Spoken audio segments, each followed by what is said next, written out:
মুসলমান বায়নার আমার লক্ষ্য করে শুনুন।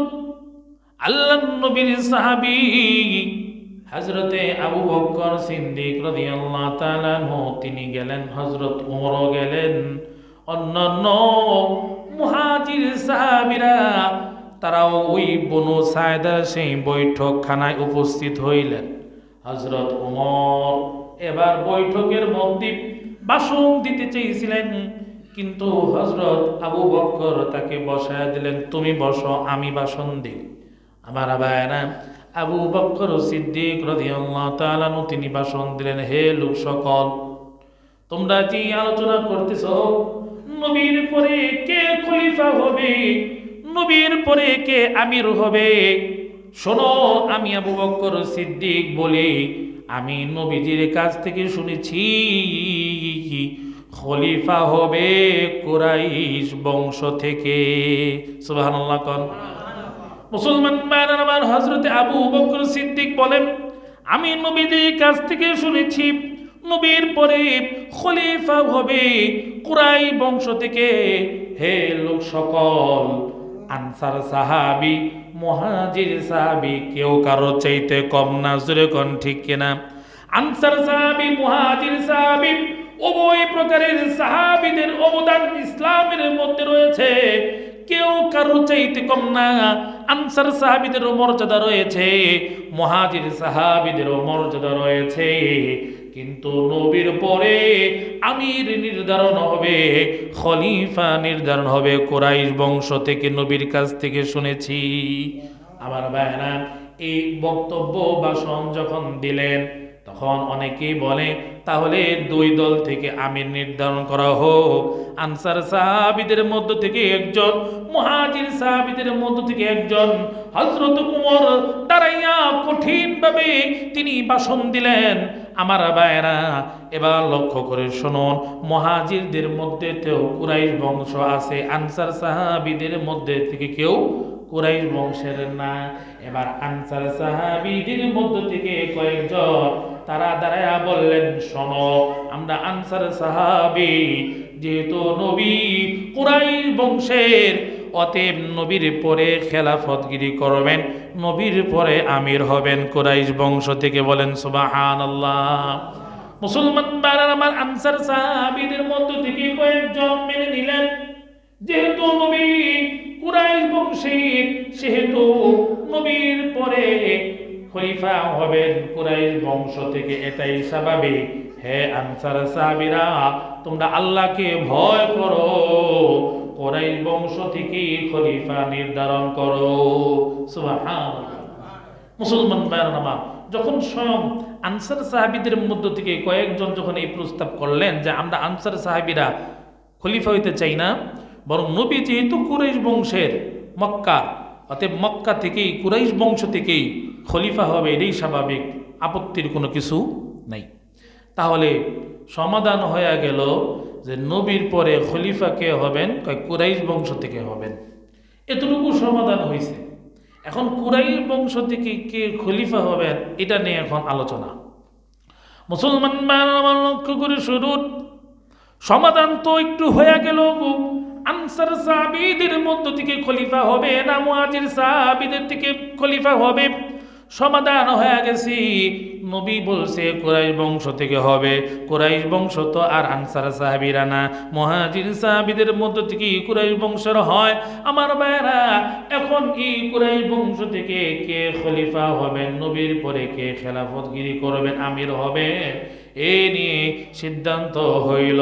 হযরত আবু বকর সিদ্দিক রাদিয়াল্লাহু তাআলা আনহু তিনি তখন ঘোষণা দিলেন, আমি আবু বকর সিদ্দিকের রায়, আমার মত হইল, আমার সিদ্ধান্ত, আমার নিজের রায় খেল, আমার মত হইল হযরতে উমর অথবা হযরতে আবু উবাদা ইবনুল জাররাহ রাদিয়াল্লাহু তাআলা আনহু, এই দুইজনের মধ্য থেকে একজন খলিফা হবে।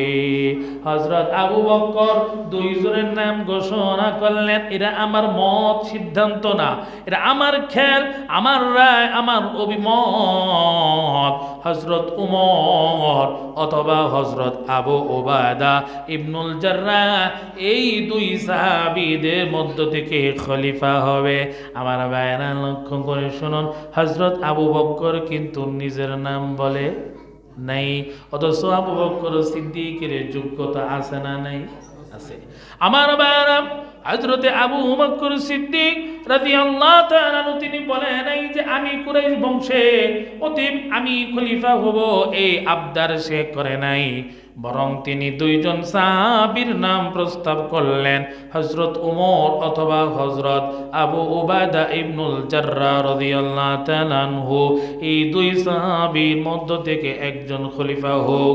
আমার ভাইরা লক্ষ্য করে শুনুন, যেই মাত্র হযরত আবু বকর সিদ্দিক রাদিয়াল্লাহু তাআলা আনহু এই প্রস্তাব করলেন, অমনি আবু বকর সিদ্দিকের এই প্রস্তাব শোনার সাথে সাথে হযরত উমর দাঁড়ায়া গেলেন, হযরত আবু উবাইদা ইবনুল জাররাহ দুজন সাহাবী তারা দাঁড়ায় গেলেন। তারা বললেন, না না, আপনার মতন যোগ্য উপযুক্ত লোক থাকতে আমরা প্রার্থী হতে পারি না। বলেন সুবহানাল্লাহ। আমাদের সমাজে তো এখন নমিনেশন নেওয়ার লিগা, এরকম এমপি দাঁড়ানোর লিগা মারামারি করে, কত কিছু করে। হযরত আবু বকর বলে, না আপনি উপযুক্ত, আমি না। হযরত আবু উবাইদা ইবনুল জাররাহ বলে, না আপনি উপযুক্ত, আপনি থাকতে আমরা না।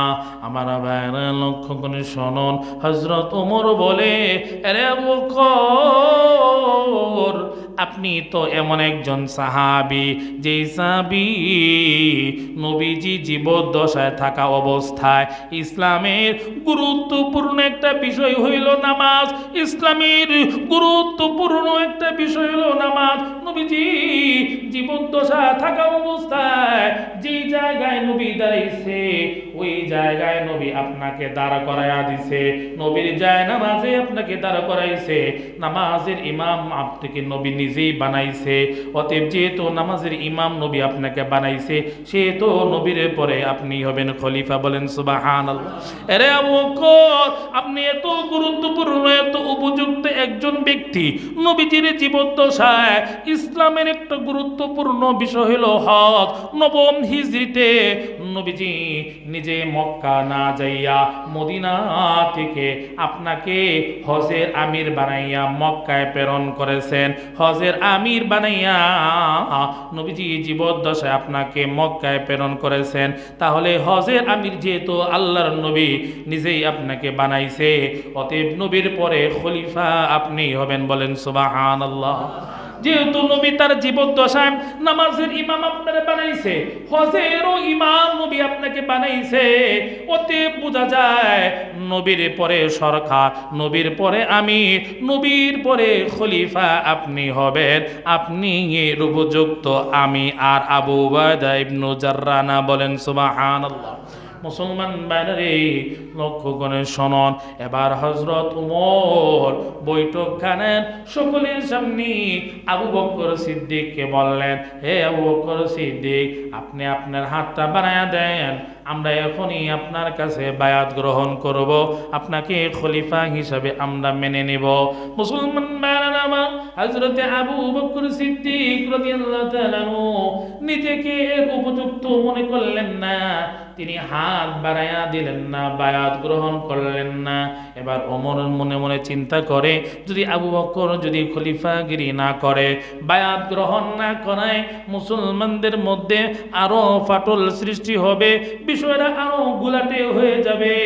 এই জন্য হযরত উমর রাদিয়াল্লাহু তাআলা আনহু নিজে তার হাতটা বাড়াইয়া দিয়া আবু বকরের হাতের মধ্যে ধরে আবু বকরের কাছে তিনি বায়াত গ্রহণ করেছেন। বলেন সুবহানাল্লাহ।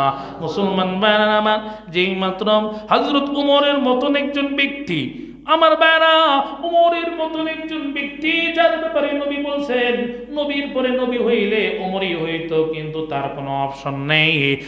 উমরের মতন একজন গুরুত্বপূর্ণ ব্যক্তি, যার নাম শুনলে শয়তান ভয় পায়, আমার ভাইরা সে যখন স্বয়ং আবু বকরের হাতে বায়াত গ্রহণ করেছে, তখন অন্য সকল সাহাবীরা আবু বকরের হাতে বায়াত গ্রহণ করতে শুরু করে দিল। বলেন সুবহানাল্লাহ।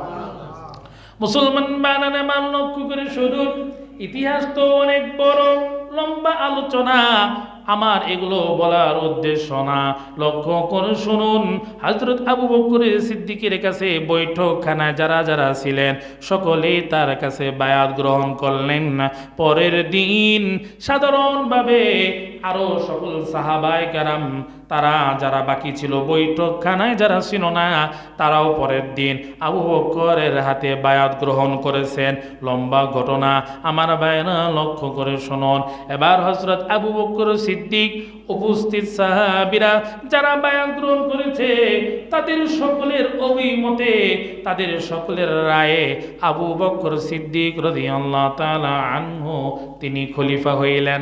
আমার ভাইরা লক্ষ্য করে শুনুন, ইতিহাসের কিতাবের মধ্যে পাওয়া যায় অনেক দিন পর হযরত আলী রাদিয়াল্লাহু তাআলা আনহু, এটা একটু বলে দেই, না বললে আবার অনেকে বিভ্রান্ত হবেন আলী কি বায়াত গ্রহণ করছে কিনা, এই জন্য ক্লিয়ার করে দেই। আমার ভাইরা লক্ষ্য করে শুনুন, হযরত ফাতেমার ইন্তেকালের পরে হযরত আলী রাদিয়াল্লাহু তাআলা আনহুর কাছে আবু বকর সিদ্দিক আসছে। এবার আলী রাদিয়াল্লাহু তাআলা আনহু আবু বকরকে বলে, আরে আবু বকর, আমরা নবীর পরিবার, আমরা মনে করেছিলাম নবীর পরে আমরা হব খলিফা, আমরা হব সরকার। এরে আবু বকর, কিন্তু তুমি নিজেই তো আমির হয়ে বসছো। আমার ভাইরা বলেন তো, আবু বকর কি নিজের কথা নিজে বলছেনি? আবু বকরের কথা তো ওমর বলছে, আবু বকরের কথা উপস্থিত সাহাবীরা বলছে। এই জন্য হযরত আবু বকর আমির হয়ে গেছে, কুরাইশ বংশ থেকে আমির হবে, এরা নবীর ভবিষ্যৎবাণী। এই বাণীকে সামনে রেখে আবু বকর সিদ্দিকের নাম আসছে। হযরত আলী আবু বকরকে বলে, আরে আবু বকর, আমরা নবীর পরিবার, আমরা মনে করেছিলাম এই আমিরগিরির দায়িত্ব আমাদেরই হক, আমাদেরই প্রাপ্য, কিন্তু তুমি নিজেই আমির হয়ে গেছ। এই কথা শোনার পরে হযরত আবু বকর সিদ্দিক তো নরম সাহাবী, নবীজি বলছে উম্মতের মধ্যে সবচাইতে নরম সাহাবী কে? আবু বকর। আমার ভাইরা, এই কথা শোনার পরে হযরতে আবু বকর তিনি কান্না শুরু করে দিয়েছেন। আর আবু বকর বলতেছে, আলী রে, আমি যে পরিমাণ আমার পরিবারের লোকদেরকে ভালো না বাসি, এর চাইতে বেশি নবীর পরিবারকে ভালোবাসি। বলেন সুবহানাল্লাহ। মুসলমান ভাইরা আমার, এই জন্য নবীর পরিবারকে আমাদের ভালোবাসতে হবে। আবু বকর বলে, আলী, আমি আমার পরিবারকে যে পরিমাণ ভালো না বাসি, এর চাইতে বেশি ভালোবাসি নবীর পরিবারকে। এই কথা বলে হযরত আবু বকর কাঁদতে শুরু করছে। হযরত আলী রাদিয়াল্লাহু তাআলা আনহু বলে, আবু বকর, সমস্যা নাই, আমি আলী তোমার হাতে বায়াত গ্রহণ করলাম। বলেন সুবহানাল্লাহ। তাহলে হযরত আলী নিজেই আবু বকরের হাতে বায়াত গ্রহণ করছেন। এখন আর কোনো সমালোচনা, আর কোনো কথা বলার অপশন আছে? এখন যদি কেউ আলী রাদিয়াল্লাহু তাআলার পক্ষ নিয়ে আবু বকর সিদ্দিককে গালি দেয়, তার ঈমান থাকবে? এত বড় মাপের একজন সাহাবীর নামে যদি গালি দেয়, যেই জায়গায় হযরত আলী রাদিয়াল্লাহু তাআলা নিজেই আবু বকর সিদ্দিকের হাতে বায়াত গ্রহণ করে মেনে নিছেন, সেই জায়গায় আর সমালোচনা করা, আর কোনো কথা বলার কোনো সুযোগ নেই। আমার বায়ান লক্ষ্য করে শুনুন, যে কথাটা বলতেছিলাম, হযরত আবু বকর সিদ্দিক বনু সাদের বৈঠকখানায় ওমর বায়াত গ্রহণ করার পর পরের দিন আরো অন্যান্য সকল সাহাবীরা বায়াত গ্রহণ করলেন, খলিফা হইলেন, আমির হইলেন, সরকার হইলেন। এখন সরকার প্রধানের, আমিরের তো একটা ভাষণের দরকার আছে, যেরকম ঠিক নেই? যেহেতু আমি সরকার হইলাম, আমি আমির হইলাম, আমাকে লোকেরা খলিফা বানাইছে, এখন আমার একটা ভাষণ দেওয়া দরকার জাতির উদ্দেশ্যে। আমার বাইরে লক্ষ্য করে শুনুন, হযরত আবু বকর সিদ্দিক এবার তিনি আমির হইয়া, খলিফা হইয়া তিনি দাঁড়াইলেন উপস্থিত সকলের সামনে। তিনি ভাষণ দিয়ে বললেন, শোনো, এত সমস্ত সাহাবীদের মধ্য থেকেই আমি আবু বকর উপযুক্ত ছিলাম না, তোমরাই সর্বোত্তম, কিন্তু তোমরা আমাকে আমির বানাইছো। সুবহানাল্লাহ। আমি উত্তম কোনো ব্যক্তি না, তোমরা উত্তম, কিন্তু তোমরা নিজেরা উত্তম হইয়া আমাকে আমির বানাইছো, আমাকে শাসক বানাইছো। শোনো, যতদিন আমি আল্লাহর নবীর আনুগত্য করব, ততদিন তোমরাও আমার আনুগত্য করবে। সুবহানাল্লাহ। যতদিন আমি আল্লাহর নবীর আনুগত্য করব, ততদিন তোমরাও আমার আনুগত্য করবে। আর যদি যদি কোনো দিন আমি আল্লাহর নবীর আনুগত্য না করি, সেই দিন তোমরাও আমাকে শাসক হিসাবে মেনে নেবে না। সুবহানাল্লাহ। মুসলমান আমার হযরত আবু বকর বললেন, শোনো, যেই জনগোষ্ঠীতে, যেই সমাজে পাপাচার সয়লাভ করে, ওই সমাজে, ওই জনগোষ্ঠীতে আল্লাহর বিপদ, আল্লাহ বিভিন্ন বিপদ আপদ মুসিবত ঢেলে দেয়। অতএব তোমরা সমাজের মধ্যে কোনো পাপাচার সয়লাভ করবা না, পাপাচারে লিপ্ত হবে না। কারণ যেই সমাজে, যেই জনগোষ্ঠীতে পাপাচার সয়লাভ হয়, সেখানে আল্লাহর গজব নাজিল হয়। আমার ভাইরা, যদি আমরা আমাদের সমাজে শান্তিপূর্ণভাবে থাকতে চাই, তাহলে সমাজের মধ্যে পাপাচার করা যাবে, নিজেও পাপ করা যাবে না, পরিবার লোকদেরকে ওই পাপাচার থেকে ফিরাতে হবে, সমাজের মানুষদেরকেও পাপাচার থেকে আমাদেরকে ফিরাতে হবে। যদি আমাদের এই সমাজের মধ্যে কোনো পাপাচার না থাকে, সারা বাংলাদেশে কোন জায়গায় কী অবস্থা হইতেছে না হইতেছে ওটা ভিন্ন কথা, আমরা আমাদের এই পলাশিয়া সমাজে আমরা যদি এরকম হাঙ্গামা না করি, মারামারি না করি, অন্যের জমি যদি অন্যায়ভাবে দখল না করি, অন্যকে যদি আমি কষ্ট না দেই, আমাদের সমাজে আমরা যদি শান্তিপূর্ণভাবে থাকি, আল্লাহ রব্বুল আলামিন আমাদেরকে সেই তৌফিক দান করুক, বলেন আমিন। আমাদের পরস্পরকে মিলেমিশে থাকার তৌফিক দান করুক, বলেন আমিন।